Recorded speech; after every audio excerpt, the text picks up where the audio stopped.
पास मसला पूछने के लिए कुछ लोग आ गए तो 4-5 साल का बच्चा भी था जिसके वालिद ने गुस्से में अपनी बीवी को 3 तलाकें दी थी।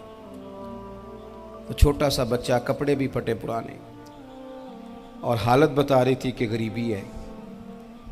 तो जब मैंने मसला बताया कि 3 तलाकें हो गई हैं तो वापस जाने लगे, तो बच्चा मुझसे कहता है, देहाती आदमी तो कहने लगा, मौलवी साहब मेरी अम्मा ते नानी कहनी असन पूछ के आई आप कि हुण असीं लहदा ही रहना है। तो उस बच्चे की नौनिहाल की वो कैफियत देखी तो मैं रो पड़ा। मैंने कहा यार ये बच्चा बेचारा माँ बाप के होते हुए ये यतीमों जैसी ज़िंदगी गुजारेगा क्योंकि बाप ने तलाक दे दी। किस तरह मसाइल नहीं बताए लोगों को, तालीम से आगाही नहीं किया।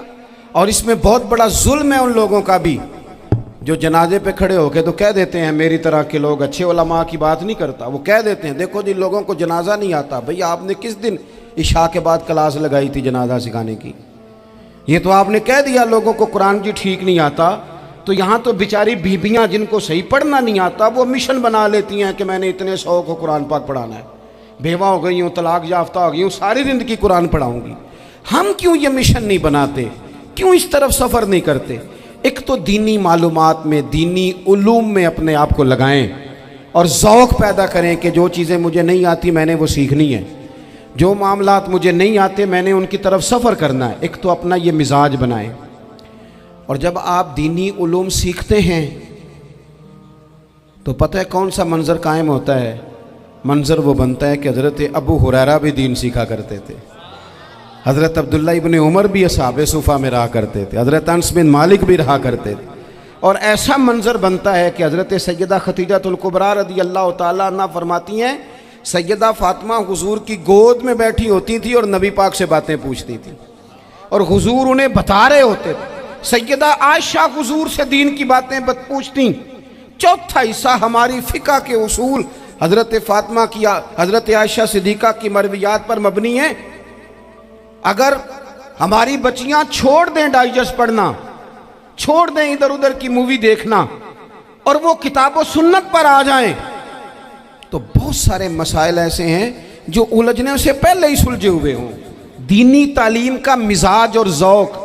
और दूसरी आयत करीमा मैंने तिलावत की, अल्लाह करीम ने कुरान मजीद में फरमाया, या अय्युहल्लज़ीना आमनू कू अनफुसकुम व अहलीकुम नारा, ऐ ईमान वालों खुद भी दोज़ख की आग से बचो और अपने घर वालों को भी बचाओ।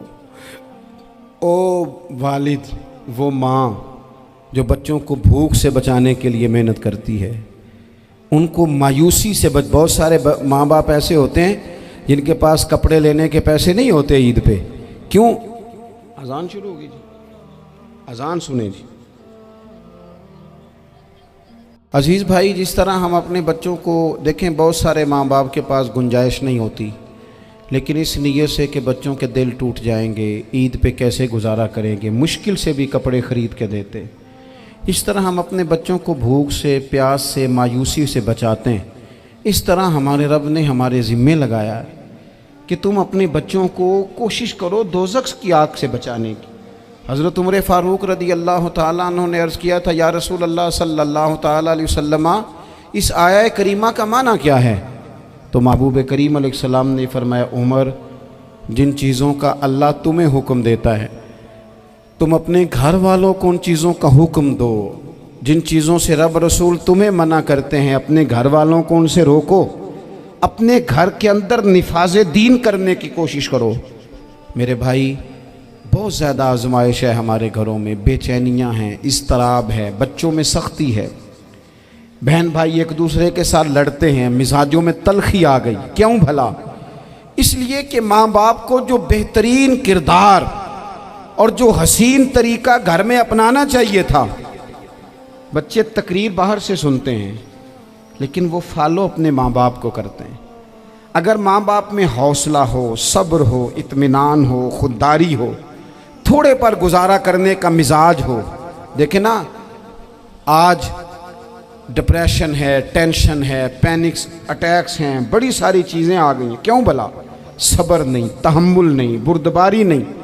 आजमाए। एक दिन एक बच्चा मेरे पास आ गया मदरसे का और आके वो रोने लगा मेरे घर वाले कहने लगे खाना छोड़ दें, पहले इसकी बात सुन ले। मैंने कहा पुत्र क्या हुआ, किसी ने मारा है किसी उस्ताद ने? कहने लगे नहीं हजरत, घर फ़ोन किया था तो मेरी अम्मा और अब्बा की लड़ाई हो रही है। बच्चा कांप रहा है, टांगे कांप रही हैं। मैंने कहा क्या हो क्या गया तुम्हें पुत्र, लड़ाई हो रही है तो घरों में हो ही जाती है। कहने लगे नहीं आपको पता नहीं, वो बड़ा सख्त लड़ते हैं। मेरे वालिद जब मेरी वालदा को मारने के लिए आगे बढ़ते हैं तो हम सारे चारपाइयों के नीचे छुप जाते हैं, हमें खौफ आता है, वो मंजर ख़तरनाक होता है। ये कौन तकलीफ़ दे रहा है अपने बच्चों को?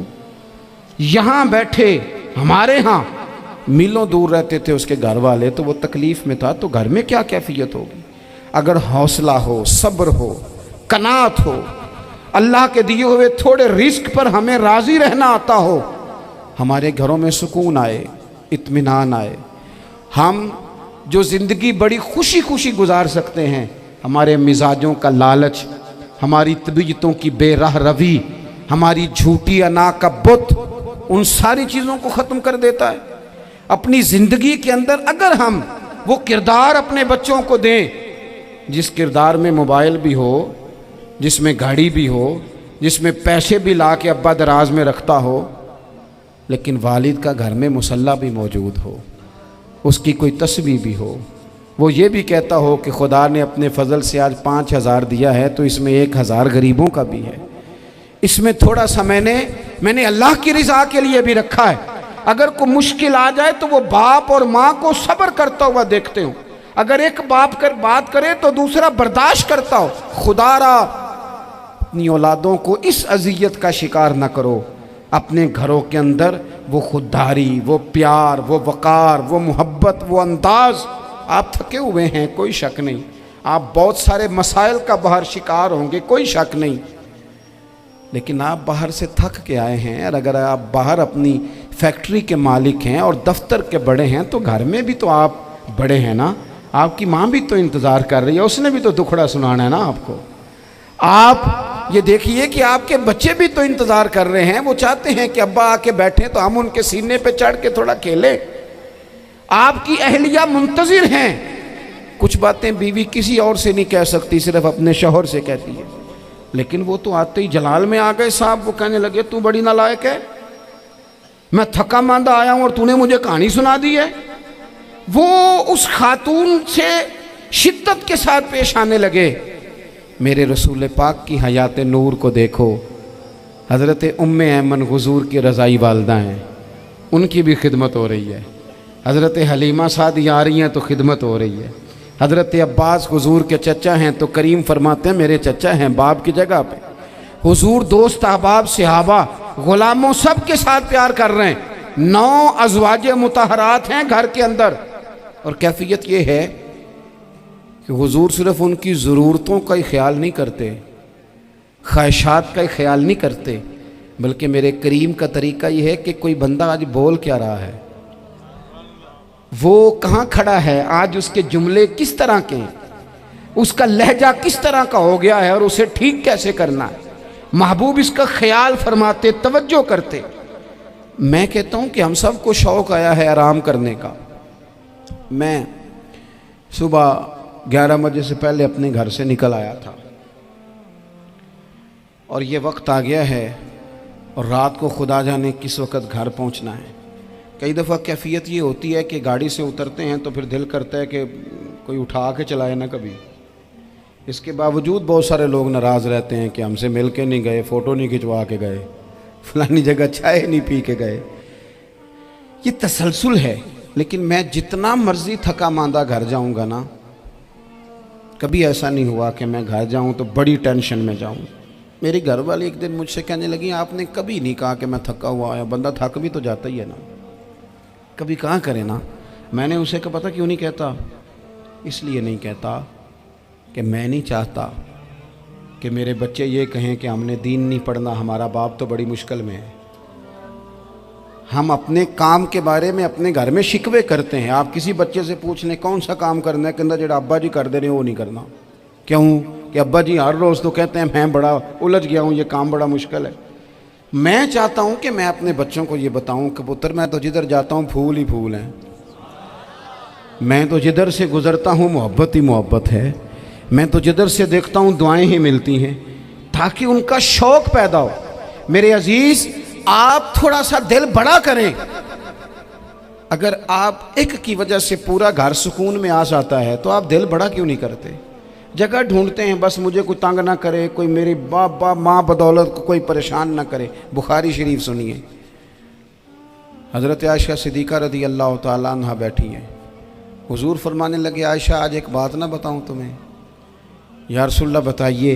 हुजूर फरमाने लगे, जब तुम मुझसे नाराज़ होती हो तब भी मुझे पता चल जाता है, और जब राज़ी होती हो फिर भी पता चल जाता है। तो हज़रत सैयद आयशा सिद्दीक़ा बात सुन के बड़ी खुश हुई। या रसूलल्लाह वो कैसे? हुजूर फरमाने लगे, कभी कभी तुम कसम उठाती हो। या रसूलल्लाह हाँ। फरमाया, जब होती हो ना राज़ी, खुश, तो फिर कहती हो मुझे रब्बे मोहम्मद की कसम सल्लल्लाहु अलैहि वसल्लम। फिर तुम मेरे नाम के साथ रब करीम का नाम मिला के कसम उठाती हो, रब्बे मोहम्मद की कसम। या रसूलल्लाह बिल्कुल ऐसे ही है। और फरमाया, जब तुम्हारे दिल में कोई बात होती है ना, तो फिर तुम कहती हो मुझे रब्बे इब्राहीम अलैहिस्सलाम की कसम, फिर तुम रब्बे मोहम्मद नहीं कहती। ये बुखारी मुस्लिम में मौजूद है। हज़रत आयशा सिद्दीक़ा ने तो बात सुनी तो खिल गई तबीयत, कहने लगी, करीम सदके जाऊँ, यहाँ तक ख्याल फरमाते हो? किसके जुमले कहाँ पहुँच गए, यहाँ तक ख्याल है? फरमाया, मुझे पता चल जाता है कि तुम्हारी कैफियत क्या है, कहाँ खड़ी हो। ओ भाई, हम तो अपनी माँ का भी ख्याल नहीं रखते।